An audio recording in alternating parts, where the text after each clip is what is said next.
सहस्त्रार पद्म वर्णन तथा महिमा। भगवान शिव कहते हैं, हे देवी, आज्ञा पद्म के ऊपर तालु मूल में सहस्त्र दल कमल शोभायमान है। उसी स्थान में ब्रह्मरंध्र के विवर मूल में सुषुम्ना स्थित है। ये सुषुम्ना का मुख तालु मूल अर्थात ब्रह्मरंध्र में नीचे को वर्तमान है और मूलाधार से योनि पर्यंत जो सकल नाड़ी है वे इस तत्व ज्ञान बीज स्वरूप ब्रह्म मार्ग की दाता सुषुम्ना के अधोबदन के अवलंब से स्थित है। तालु स्थान में जो सहस्त्रदल कमल कहा गया है उसके कंद में एक योनि पश्चिमा मुखी है अर्थात पीछे को मुख है। उस योनि के मध्य जो मूल विवर है उसमें सुषुम्ना ज्ञान नाड़ी स्थित है। हे देवी, इसको ब्रह्मरंध्र और इसी को मूलाधार पद्म भी कहते हैं। ये सुषुम्ना नाड़ी के रंध्र में कुंडलनी शक्ति सर्वदा विराजमान है। ये सुषुम्ना अंतर्गता शक्ति को चित्र नाड़ी कहती है। हे प्रिय पार्वती, हमारे मत में इसी चित्रा से ब्रह्मरंध्र आदि कल्पना हुई है। ये चित्रा नाड़ी के ध्यान मात्र से ब्रह्म ज्ञान उत्पन्न होता है और पाप क्षय हो जाता है और फिर संसार रूपी बंधन में योगी नहीं पड़ता अर्थात मोक्ष हो जाता है। दक्षिण हाथ के अंगुष्ठ को मुख में प्रवेश करके मुख को बंद कर देने से देहचारी जो प्राणवायु है वह निश्चय स्थिर हो जाता है। यह प्राणवायु के स्थिर हो जाने से इस संसार चक्र में सर्वदा भ्रमण करना छूट जाता है अर्थात मोक्ष हो जाता है।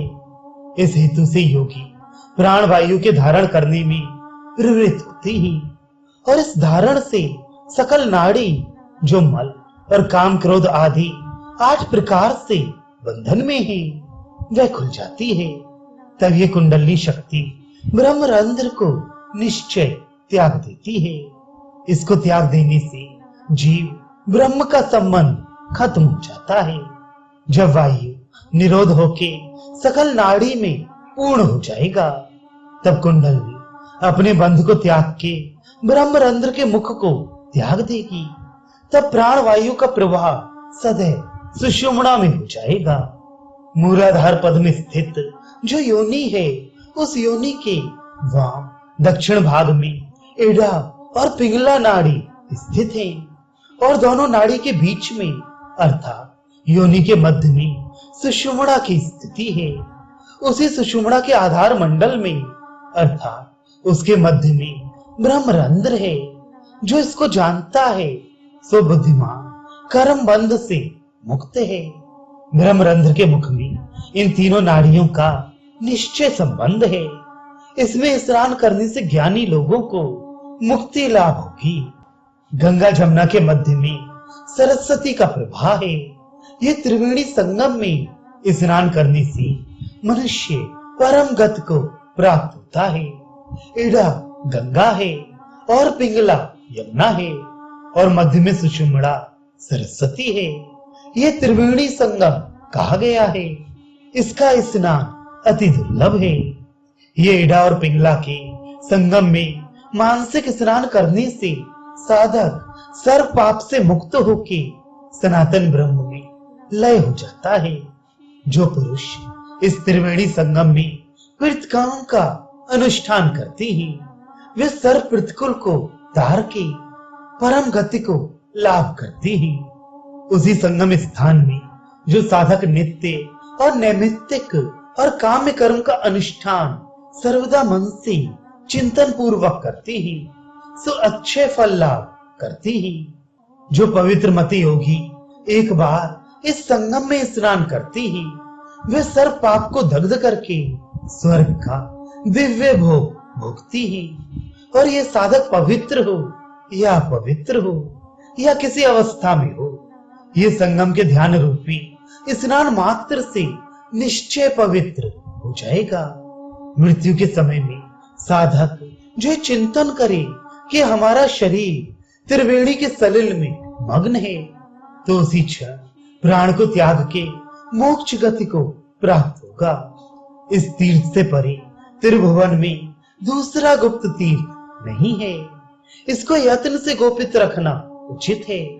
ये कदापि प्रकाश करने के योग्य नहीं है।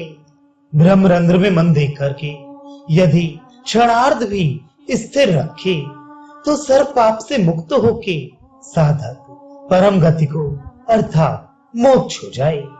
हे पार्वती, इस ब्रह्मरंध्र में जिसका मन लीन हो सो पुरुषोत्तम योगी अणमा आदि गुणों को भोग के इच्छा पूर्वक हमारे में लय हो जाएगा। हे देवी, इस ब्रह्मरंध्र के ध्यान मात्र से यह संसार में प्राणी हमको प्रिय हो जाता है और पाप राशि को जीत के ये साधक मुक्ति मार्ग का अधिकारी हो जाता है और अनेक मनुष्यों को ज्ञान उपदेश करके संसार से परित्राण कर देता है। हे देवी, ये ब्रह्मरंध्र का ध्यान जो हमने कहा है, इसको यत्न करके गोपित रखना उचित है। ये ज्ञान योगी लोगों को अति प्रिय है। इसका मार्ग ब्रह्मा आदि देवता को भी अगम्य है। हे देवी, पहले जो सहस्त्रदल कमल के मध्य में योनि मंडल हमने कहा है, उस योनि के अधोभाग में चंद्रमा स्थित है। ये चंद्रमंडल का बुद्धिमान लोग सर्वदा ध्यान करते हैं। इस चंद्रमंडल के ध्यान मात्र से योगींद्र संसार में पूजनीय हो जाता है और देवता और सिद्ध लोगों के तुल्य हो जाता है। सिर स्थित जो कपाल विवर है, उसमें क्षीर समुद्र का ध्यान करे। उसी स्थान में स्थिति पूर्वक सहस्त्रदल कमल में चंद्रमा का चिंतन करे। वह सिर स्थित कपाल विवर में 16 कला संयुक्त अमृतीकरण से युक्त हंस संज्ञक निरंजन का चिंतन करे। निरंतर 3 दिन यह अभ्यास करने से निरंजन का साक्षात साधक को अवश्य प्रकाश होगा।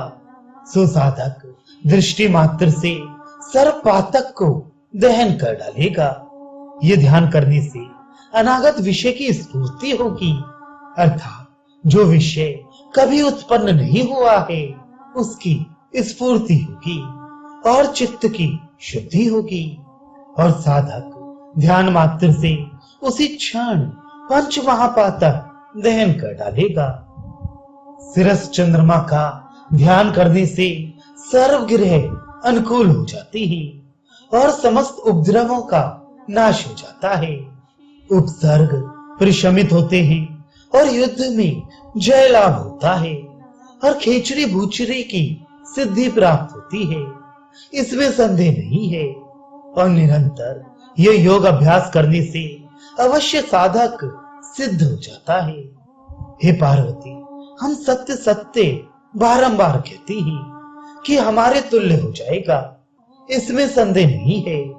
ये परम योग योगी लोगों को सिद्धि का दाता है।